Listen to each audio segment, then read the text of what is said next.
Governor Newsom squaring off with the Trump administration in a San Francisco courtroom today, and the stakes could not be higher. The battle centers over whether President Trump has the authority to deploy California's National Guard over the objections of the governor. The president has claimed the deployment is necessary to respond to anti-ICE protests in Southern California. Newsom says that's nonsense. Lauren Toms was there as both sides made their arguments. The United States Court of Appeals for the Ninth Circuit is now in session.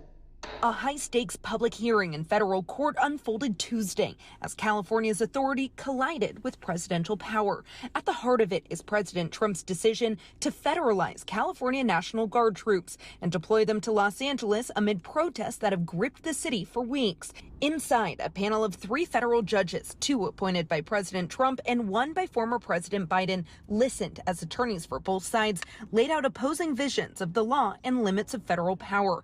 Representing the president, attorney Brett Shumate argued that the deployment is both legal and necessary to maintain order and protect federal interests. Those guardsmen are necessary on the ground today to prevent breaches of the federal buildings, to protect ICE officers when they are conducting their law enforcement operations.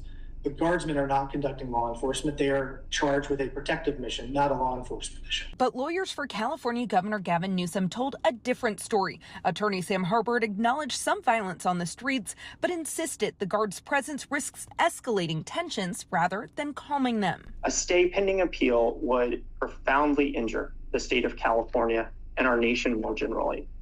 It would allow defendants to continue diverting thousands of guardsmen away from critical work at the state level, including wildfire prevention and drug interdiction.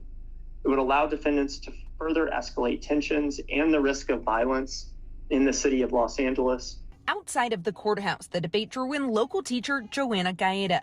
The daughter of immigrants, she says she stopped by to make her voice heard. She marched over the weekend and says a military presence only stokes fear and violence. It's to try and silence and discourage people from coming out and speaking out against something that we know is wrong.